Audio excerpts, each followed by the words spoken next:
Chapter 47. Dare, Jacob, Thistle, and Carrick opened their eyes. Dare blinked and rubbed her face. She was certain that her eyes had been open all the way, but all she could remember was shadow, and then this dark, stormy forest. As they hurried between the trees, she held the Palin's sword in front of her, once again soaking in its colors. "Is this Elwyn?" she asked. Then she stiffened and froze.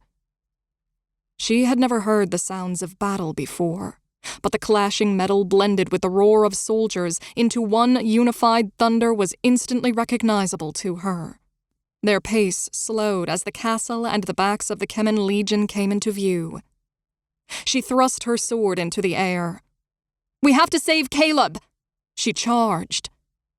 Jacob shook his head at her. After the next few steps, she was nose-deep in the ground. She lifted her gaze to see what she had tripped over and caught a gleam of armor in the lightning. Hard eyes like diamonds glared from beneath a helmet. She opened her mouth to yell, but someone else grabbed her from behind. The Palin's sword tumbled from her hand.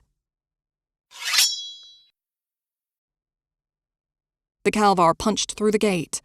The wood fractured and fell around them as they streamed into the castle and struck sparks with their hooves on the paving stones of the courtyard.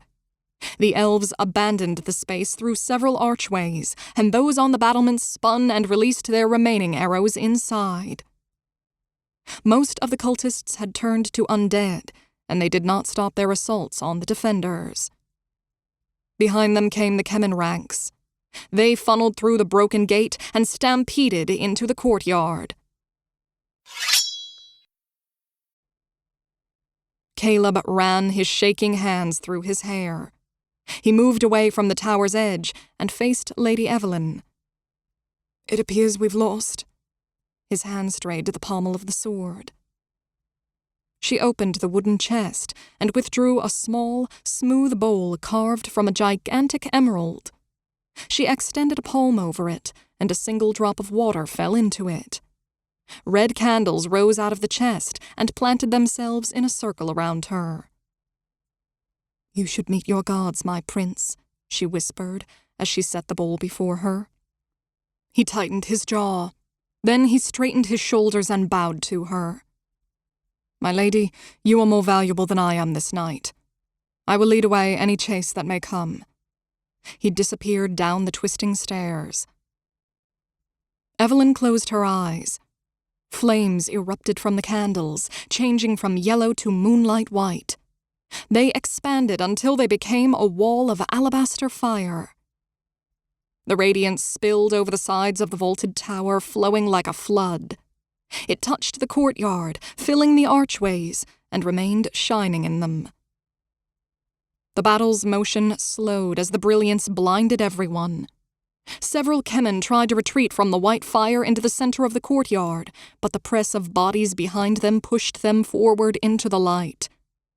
Their screams resounded over the castle walls. Those fortunate enough to have ducked across the thresholds before the light had sectioned them off found themselves facing scores more elves hidden in the corridors and adjoining rooms off the courtyard. Inside the courtyard, the remaining Calvar took to new charging frenzies. They slammed into the white flames and wailed as they burned. On the battlements, the undead collapsed as the white fire passed over them. The living remained unharmed. A second rank of archers burst out of the towers where they had been hiding. Kelin chased after them, yanking the tarps away to reveal hundreds of arrows. He dashed around a corner and crashed into Anthros. The knight grabbed his chest and collapsed on a pile of arrows. He snagged Kelin's ankle. The human tripped and hopped to save his balance. He looked the knight up and down. "Sir, where are you wounded?" Confusion twisted on Anthros's face. He struggled to form the words, "I'm not." Kelin watched his gaze narrow. "Where did all arrows come from?" The human jerked his eyes back to the archers. One of them ducked to yank the cover off her arrows, losing valuable seconds in doing so. He tensed to dash. "I'll tell a surgeon where you are." As he ran, he checked over his shoulder to see Anthros push himself up to his knees and hands and crawl forward to a staircase. He tucked his chin down to his chest, rolled, and thudded down toward the belly of the castle. The crashing of metal stole Kelin's attention. He whipped around and fought the urge to duck. He peeked between the battlements. In the courtyard below, amid the cloud of arrows, the Kemen had thrown up their shields and covered their ranks tightly. In the back of his army, Vlad almost dropped the sword he'd been holding. He glared at the light spilling over its walls toward the field below. "Good attempt, but I'll still send you all to hell." The Kemen still greatly outnumbered those trapped in the castle. He heard the sound of metal scraping against itself behind him. Vlad tossed a glance over his shoulder. The trees shimmered against the storm's lightning and vanished. Where they had been stood the knights and soldiers of Silver Dawn. The Kemen remained in the field in front of the castle and in the courtyard, but now with Silver Dawn closing in on 3 sides. He watched from his perch as the first rank, mounted on horseback, lowered their lances at the backs of the Kemen army. Lightning flashed against their armor, but it was the knights who thundered forward. They crashed into the Kemen lines. Those storm readers spun to meet them, but the cavalry trampled the first rows. The Kemen soldiers forced themselves into formation, pushing back against the horses and lances.